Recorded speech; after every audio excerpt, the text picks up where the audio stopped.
In the 70s, there was a television series called Roots, based on a book exploring African American origins by Alex Haley. I wondered about my own British roots and decided that the best way to excavate them was to investigate the history of my name. I have an ancient Scottish name, but Scottish history is not taught in English schools. All I knew was that the English throne was inherited by the Scottish King James VI in 1603. In effect, the English throne became the British throne. Tracing the Scottish kings back, I came to Duncan I, murdered by Macbeth in 1040, Kenneth MacAlpine, who united Picts and Scots in 843, and the Irish King Fergus, who moved his court to an Irish colony in Argyll on the west coast of Scotland in AD 500. Further back were Irish kings and Celtic roots buried deep in prehistory. It became apparent that it was in Celtic Ireland that the modern British throne had its root. Standing stones and circles testify to a civilization going back over 5,000 years. People talk of World Heritage Sites. Unrecognised by the British, their throne is a World Heritage institution. Only Britain and some Commonwealth countries can boast such a pedigree for their head of state. The Irish Celts were part of a tribe that spread across Europe from the Middle East to Britain.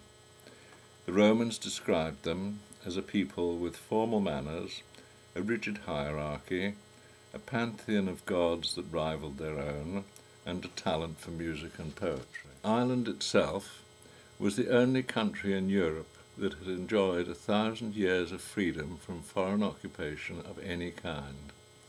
A powerful aristocracy had created a culture rich in philosophy, politics, art, and folklore.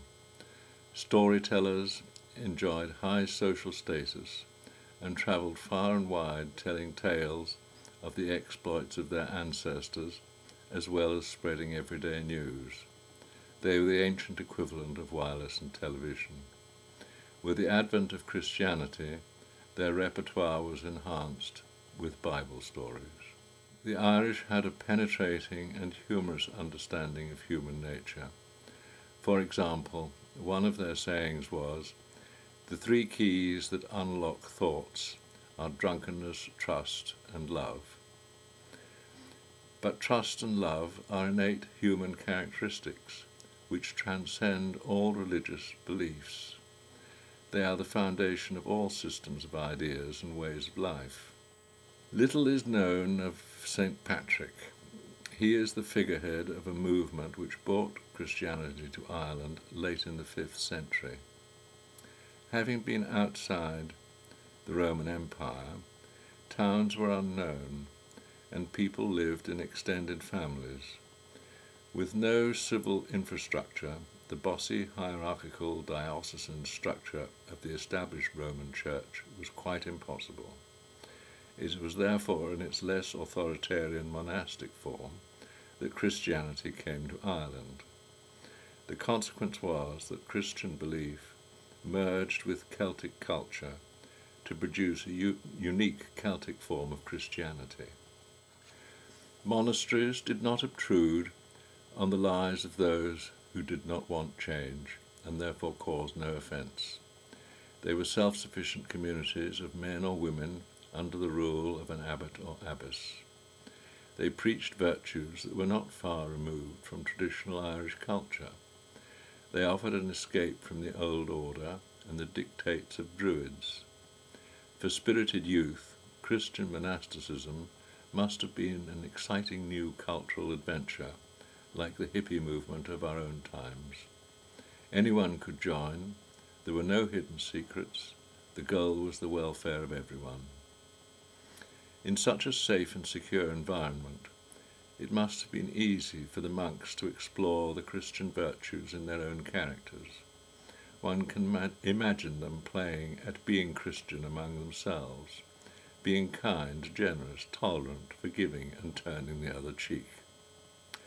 They would have respected their elders for their age and experience, and their ancestors for the knowledge they handed down. They would have put their heart into everything they did. Like their pagan forebears, they would have been obedient to their superiors, led their juniors, and equalled their equals. Above all, they would have been trustworthy and dependable. To express the atmosphere biochemically, the monasteries must have been bathed in the tranquility of natural opiate produced by the monk's own peace of mind. They must have lived in a worldly world of masculine fellowship, like troops on a front line, except they were putting their minds to peace rather than war. One can imagine that, except for the initial ceremony of baptism, Christianity was a way of life rather than a religious ritual. With the weather being what it was, they had all grown up close to nature.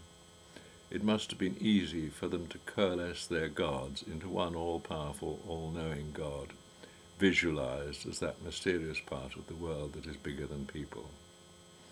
The Christian symbol of the cross was highly decorated rather than a crucifix.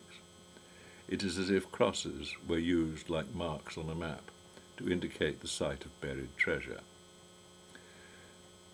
While I was probing these perceptions, it seemed the Irish character had changed very little over 5 or more millennia.